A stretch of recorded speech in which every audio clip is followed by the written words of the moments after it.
Alors moi, c'est Clément Pascal, Pascal le nom de famille. C'est mon père qui a fondé l'entreprise il y a 40 ans, qu'on a reprise avec mon frère. Et en gros, on est vraiment spécialisé dans le développement d'emballages, de petites séries, dans des domaines assez techniques. Donc concrètement, ça va être l'emballage pour les matières dangereuses. C'est l'un de nos deux grands axes.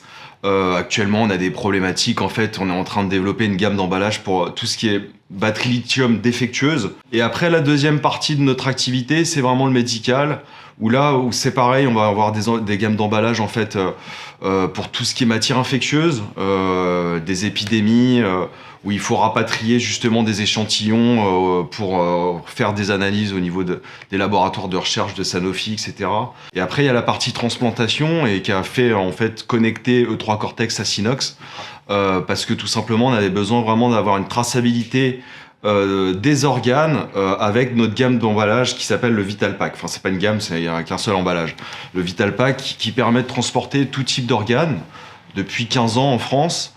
Il s'est démocratisé, on est dans tous les CHU, c'est devenu la référence pour le transport en ischémie froide en fait partout en France. Et là, on avait besoin en fait d'avoir une solution je pense qu'on va en parler, mais en grosso modo, on avait besoin d'une solution connectée, ouais, pour améliorer notre service. Le sujet de la table ronde, ça a été en fait de présenter l'entreprise, de présenter les problématiques qu'on a rencontrées dans le développement en fait de cette solution de tracking en temps réel. Et puis aussi d'expliquer un peu les freins, les verrous réglementaires aussi auxquels on est confronté. Concrètement, le verrou actuellement, c'est le mode avion par exemple. C'est que les organes sont expédiés via Air France. Air France expédie et travaille beaucoup en collaboration avec l'agence de biomédecine.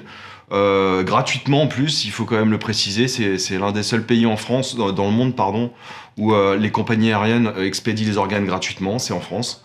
Et le souci qu'on a, c'est vraiment sur la réglementation aérienne et le fait d'avoir un objet connecté dans un avion. Et donc prouver qu'on a réussi à mettre en place techniquement les paramètres qui permettent de couper en fait le traceur pendant cette phase qui est critique, qui est la phase du transport aérien.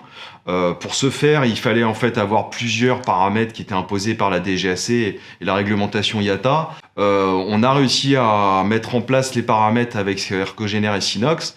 Maintenant, il faut aussi que la réglementation nous permette en fait d'autoriser ce transport et en gros cet outil quoi, qui est le Vital Track. E3 Cortex et notre container arrivent sur un deuxième lancement entre guillemets, parce que la première phase c'est vraiment national, c'est les hôpitaux français et essayer de les accompagner au maximum en ayant une solution pertinente.